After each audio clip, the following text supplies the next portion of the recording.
Maka bebaskan semua gitu ya Allah ya. Kalau memang engkau mentakdirkan aku menjadi orang kaya, aku bersyukur. Engkau takdirkan aku menjadi. Bismillahirrahmanirrahim. Assalamualaikum warahmatullahi wabarakatuh. Magnet rezeki satu sama terhubung.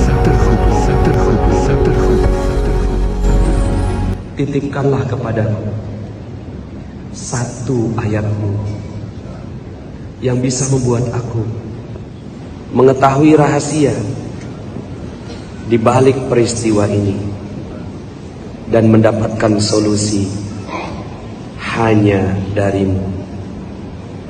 Al-Fatihah. Bertanya, saya Desi, saya hanya seorang guru biasa. Mungkin gaji guru sama ya, biasa ya.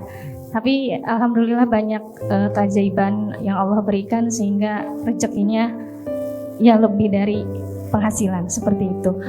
Saya ingin bertanya Ustadz, mohon nanti diluruskan kisah tentang Fatimah, anak Rasulullah yang meminta budak atau meminta kenikmatan dunia, tapi Rasulullah tidak memberikan itu. Pernyataannya lebih ke apakah maksudnya gini, Rasulullah menyampaikan bahwa kalau kamu misalkan mendapatkan kenikmatan dunia, bahwa nanti di akhirat kenikmatanmu berkurang. Nah, bagaimana menurut Ustadz mengenai hal ini? Apakah kalau misalkan kita kaya, kita banyak nikmati dunia, apakah nanti kenikmatan kita di akhirat berkurang? Itu yang pertama. Dan yang kedua Ustadz, bagaimana menyiapkan mental kita untuk siap menjadi kaya? Karena tadi menyambung dari Ustadz yang tadi bertanya atau menyampaikan testimoni, saat kita berucap, saya ingin punya villa, lalu Allah beri villa. Saya ingin jalan-jalan setiap bulan dengan keluarga, Allah kasih jalan-jalan setiap bulan bersama keluarga, tapi capek gitu, tapi lelah gitu, tapi ya maksudnya di situ gitu. Jadi gimana cara menyiapkan mental untuk kaya itu dan mempertanggungjawabkannya? Nanti di akhirat nggak dapat lagi. Itu untuk motivasi supaya ya mensyukuri apa yang ada, mensyukuri apa yang ada. Levelnya Fatimah udah nggak ada dosa lagi. Maka Fatimah udah nggak punya dosa. Fatimah udah melaksanakan dekat sama Nabi. Derajatnya seperti itu. Ujian yang Allah kasih kepada Fatimah adalah menikmati ketidakkayaan karena pilihan hidup Ali bin Abi Thalib radhiyallahu anhu. Maka nasihat Rasulullah SAW kepada Fatimah adalah sabar.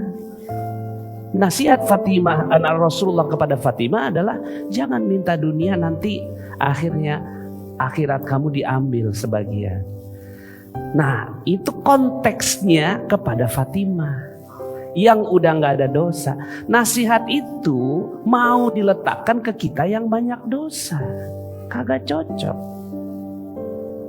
Kita ini banyak dosa, udahlah sabar. Lah sabar gimana, lu dosa aja banyak, sabar.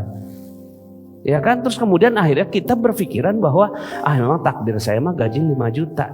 Itu bisa jadi suudzon kepada Allah. Jangan-jangan gajinya 50 juta tapi ketahan sama pikiran kita, sama dosa-dosa kita. Maka bebaskan semua gitu ya Allah ya. Kalau memang engkau mentakdirkan aku menjadi orang kaya, aku bersyukur. Engkau takdirkan aku menjadi orang yang belum kaya, aku akan bersabar.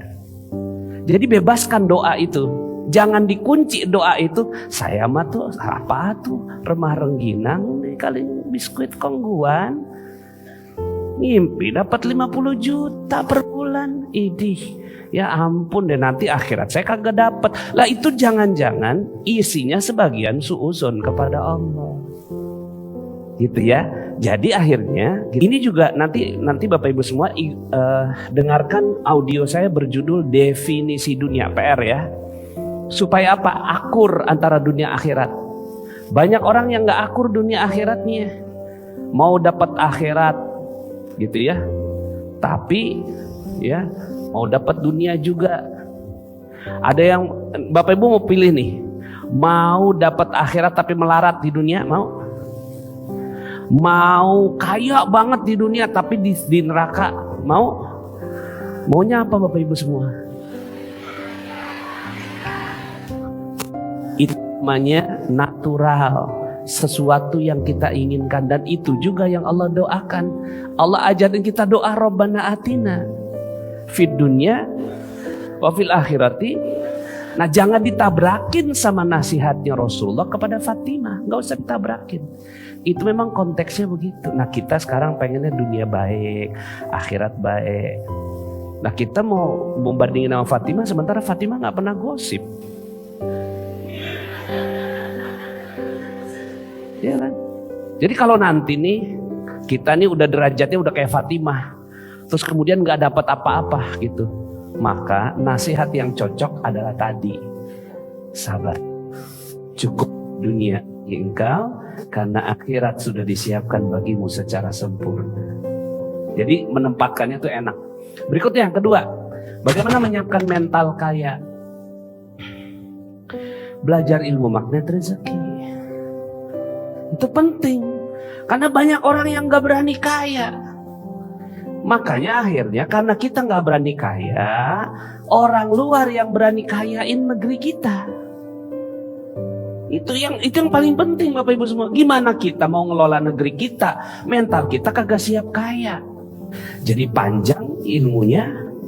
Kalau mau dijawab singkat, bagaimana menyiapkan saya mental untuk jadi kaya? Ya, mental untuk jadi kaya adalah ingat-ingat aja, ya, sahabat Nabi itu yang 10 dijamin masuk surga, 9-nya kaya, 1 aja yang gak kaya, Ali bin Abi Thalib itu. Tapi kayanya kaya ilmu, 9 yang lainnya kaya raya, ya. Makanya Nabi nggak takut dengan kemiskinan, Nabi lebih takut dengan kekayaan, karena udah pasti kaya orang Islam itu, udah pasti kaya. Nah, kalau nggak kaya berarti ada dosa, itu aja dulu, ya. Nah, nanti berarti mental kita siapin dulu, dosanya ilangin, nanti Allah yang akan siapkan mental kita. Demikian, ya. Teman-teman yang belum subscribe dan baru saja menemukan channel ini, silahkan subscribe. Insya Allah Anda akan mendapatkan materi-materi yang terbaik dari channel ini. Insya Allah Anda adalah makhluk yang ajaib, tinggal kita sempurnakan faktor-faktornya. Dan insya Allah dalam video-video berikutnya kita akan lanjutkan materi ini sampai Anda menemukan potensi terbesar diri Anda dan menjadi makhluk ajaib sebagaimana yang Allah Subhanahu wa Ta'ala inginkan untuk Anda. Sampai jumpa. Assalamualaikum warahmatullahi wabarakatuh.